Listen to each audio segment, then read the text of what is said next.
sitting atop the NFC North and remain the only unbeaten team in the NFL with wins against the Titans, Packers, Panthers, Giants, and yesterday, the Texans. Now, keep in mind, this is a team without their starting quarterback and running back, but that hasn't slowed down Minnesota. Sam Bradford produced another turnover-free effort, and the Vikings defense flustered Brock Osweiler and Houston on their way to a 31-13 victory.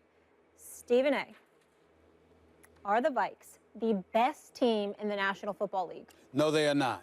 And I don't care that their record says they are. I understand that Bill Parcells coined that phrase, you are what your record says you are, but not always. And I think this is one of those cases where not always applies. I don't care that they are 5-0. I don't care that they are undefeated. I don't care that they won yet another game and that their defense is so elite. When you have the 30th ranked offense in yards, when you have the absolute worst rushing attack in football, when you're 23rd in the pass, okay, and you don't have Adrian Peterson and you didn't have Stephon Diggs, you are telling me you have an elite defense, and we know that an elite defense can carry you very far, which is why my man Max Kellerman is telling us that the Denver Broncos are the best team in the AFC, even though he's raving about Bill Belichick at the same time. He's telling us that the Denver Broncos are the best team in the AFC. It does not matter. At the end of the day, here's how I look at it. I have to sit up there. I have to look ahead. We have to be forward thinkers, Ryan Clark. We have to be forward thinkers. It can't be just about now. Okay. We have to look ahead. And we have to sit there and say, if Sam Bradford is still there, what they going to do? And I'm one of those guys who believes not much. This stuff is a misnomer. I'm not decrying, I'm not disputing anything that he has done since he's been in the Minnesota Vikings uniform. Okay. I am challenging his ability to continue to do it. And before I go to you, Max Kellerman, because I see how you recline back, leaning to get at me, it's fine. Let's just analyze this. Tennessee Titans, they all right. You ain't nothing special, but they all right, okay? So you got the victory there, get to open the season. We all know that the bad man that is Aaron Rodgers and the Green Bay Packers have not resembled what we have known them to be as of yet, all year. Then we got Carolina. We know that's chaos up in there. Things just ain't right there. Okay, I ain't talking about Cam Newton's concussion because Minnesota has something to do with that. I'm saying that overall, they just don't look like themselves. Their secondary issues shouldn't have let go of Josh Norman. Then we got the New York Giants. Do you really want me to get started on your New York Giants? I'm not going to do that. Not going to do that to us, okay? And then, of course, the Houston Texans got Brock Osweiler. Stop. Brock Osweiler against that defense? I'm sorry, well, you want a cookie? You expect me to be touched because Brock Osweiler, couldn't do anything against the Minnesota Vikings? He can't do much against too many people, okay? So all these things considered, I'm just looking at the schedule. On the road to Philadelphia and Chicago over the next 2 weeks. Add Washington, that's 3 of the next 4 weeks, okay? The schedule ain't that tough, to believe it or not. So Minnesota, really, if you really look at them, Detroit, Dallas, Jacksonville, Indianapolis, with their no defense playing selves, Minnesota's going to be formidable. But you talk about Super Bowl, best team in the NFL, nah, they ain't getting that from me. Not me, not yet. Bradford has an injury history which suggests he may not be healthy by the time the playoffs roll around. And if that's, in fact, the case, and they lose another quarterback... I'm giving to you that I expect them to be healthy. I'm saying this about a game. If Bradford is healthy, they're absolutely Super Bowl contenders. At this moment, they're the best team in the NFL. Now, one of the problems early in the season with talking about a team's strength of schedule, as you just did, is you can start to get a sense of it, but if you got a really good record, if you're undefeated, that means all the teams you faced early in the season have a game that went against them. Instead of winning it, they lost it. So how does that affect things? Well, if the Giants are 3-2 right now, you think of them very differently than if they're 2-3, which they are. So strength of schedule is frequently held against really good teams to start the season. Well, we thought the Packers were good. You look at their record, it's not that good. Yeah, but partly that's because they played the Minnesota Vikings. Part of Carolina's problems is they played the Minnesota Vikings. The Minnesota Vikings are really good, and that's without not only yesterday their starting quarterback in Teddy Bridgewater, running back in Adrian Peterson, but also their best receiver in Diggs, and they're still rolling. The question here is, much like I give Bill Belichick credit for the Patriots, more than anyone else, including Brady, by far, you got to look at what Mike Zimmer did here. He takes over a team for Leslie Frazier a couple years ago that had gone 5-10-1. In his first season, now he's got his hands on the thing, they're 7-9. But you got to give a coach a year to get things under control. And right away, they're respectable. A game changes and they're 500. The following year, last year, they're 11-5. This year, they're 5-0.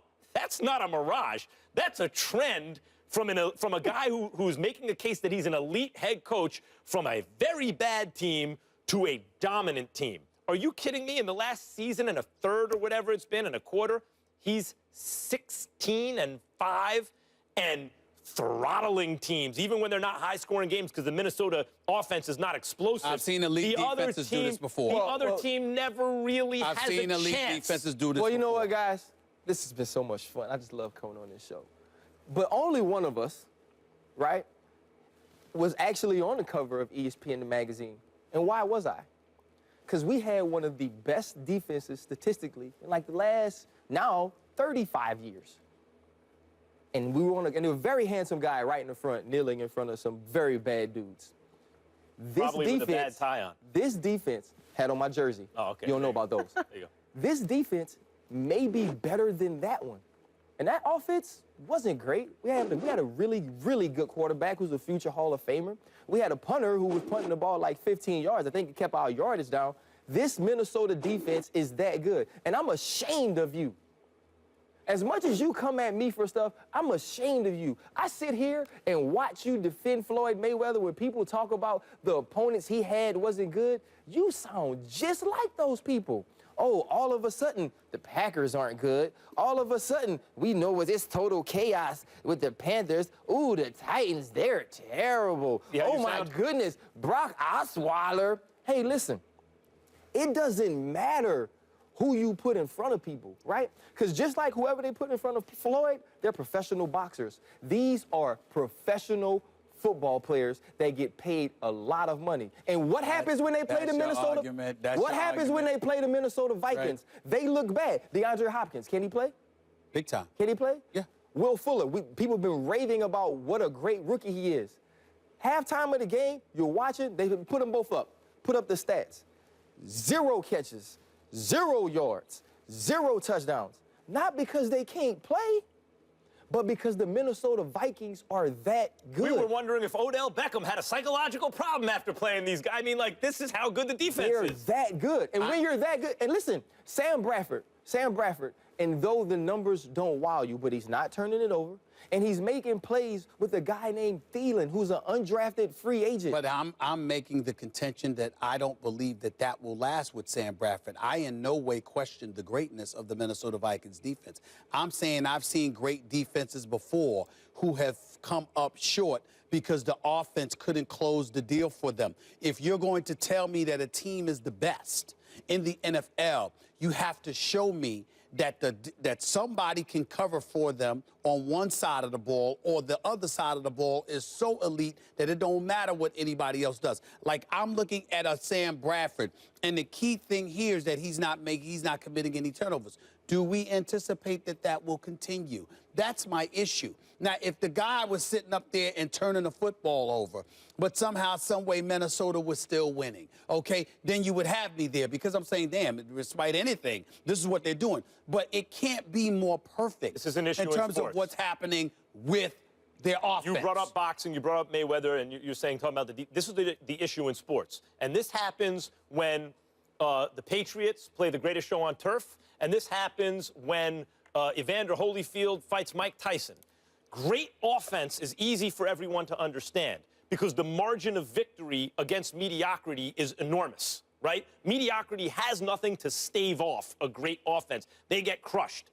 But a great defense or a great well-rounded team or fighter, like a Holyfield, or like a Patriots team that beat the greatest show on turf, needs another great team to show, or fighter to show you what they can really do. Because otherwise, they're going to win by a field goal. They're going to win by a touchdown. They'll win by 10 points. They're not going to knock anybody out. The Vikings ain't knocking people out in terms of the score.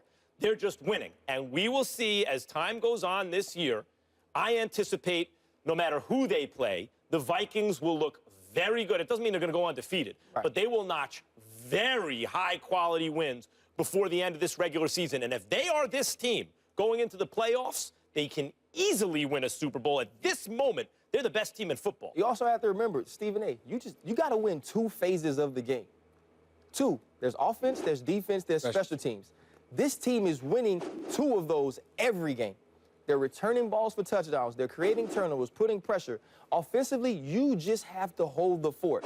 And they're doing more than that now. This team will be tough to beat the rest of the season with that formula. I think we watched the Carolina Panthers team, whose defense was elite last year, whose offense did more than hold the fort. Now, they did run into Denver, who had an elite defense, okay? But you also had a guy in Peyton Manning who, despite the clear, flagrantly diminished skill set, still had the mindset to conduct himself in such a fashion that you could rely on him being that ultimate game manager. And I'm saying... Did you see that ball he threw to Coney Ealy? I understand that, but I'm saying to you, you have to look at a guy like Sam Bradford and say to yourself, can I trust him? See, to me, that's what it comes down to. When I'm poo-pooing Minnesota because you're asking me to trust Sam Bradford. Jim Plunkett. Not yet. First Take is brought to you by the new grilled cheese stuffed crust pizza, only at Pizza Hut. Hello. We asked you guys earlier in the show, did Romo lose the Cowboys starting job on Saturday? You voted. The Twitter results are in. Merrill, 66% say yes.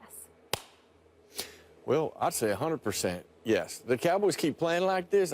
You don't touch chemistry. You don't touch rhythm. You don't touch a seasoned team.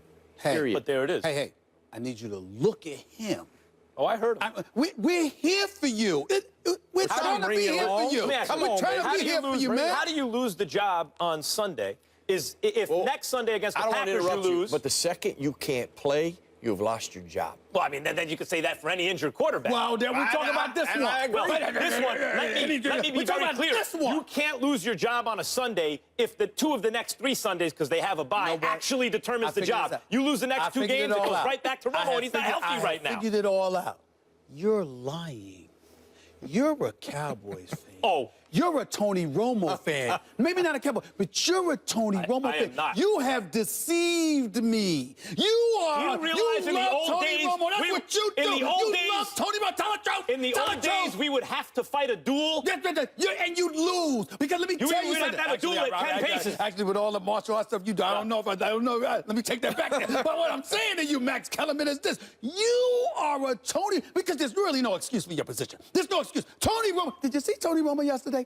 Did you see him? I told him at the beginning of the show, the only thing that was missing was the palm trees and the sunshine. Did you see how he was reclined back? And I don't know if it was a fan blowing it. If he had some of that head, looking like... It did look like he was on vacation. Let me tell you something. He was chilling. I mean, if he had longer hair, I would have thought it was the second coming of Fabio. I mean, it was that ridiculous. It was that ridiculous. I mean, he was reclined back, Actually, you know what's funny what I saw? What? I saw a guy who was stressed because he saw his job going away. You saw Really? that? I didn't see that. You know what I saw? I saw a guy very comfortable, Merrill. I would know. I would understand his role. You see a guy playing to that level. That's right. You're like, oh my gosh. I mean, Yeah. this is what. I understand it. But what happens when you check lose. this out. But I would agree with you if he didn't have his money. But the money, the beautiful wife and family, Texas, no state income taxes is very important, very, very important, okay? So we got all of that going on. No state income tax. And by the way, it's Texas, it's Nashville, it's Washington. Florida, you could live in Florida. Delaware, Florida. Oh, I know the state. Trust me, I know the state. I got my eyes on the prize. I'm trying to tell you, Merrill, the bottom line is he got his money. But why don't you live in one of those states? New York or LA right here. He got the love.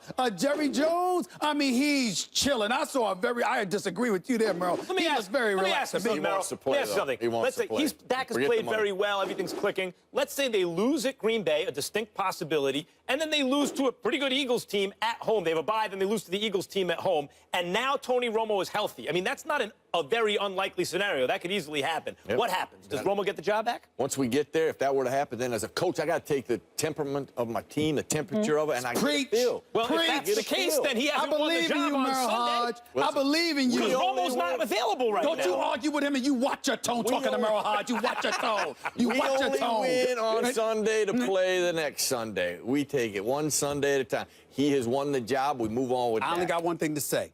I'll deal with you on Monday Night Football at halftime. We'll discuss. I'm going to have to deal with it. Hey, I'm here. The wisdom. Give it up, baby. Give it up. The wisdom. You watch your tone when you talking to the great Merrill Hyde, who agreed with me and opposed to Merrill, you. just Smile, Molly. getting started. You NFL smile. Prime You looking Time. at that camera. You tell them to look at us. I'm just There you enjoying go. it. There we go. Who's better than me? Get to hang with you three, right? right. We'll see you all tomorrow. I'll Enjoy get to the hang with game. you. Come on now.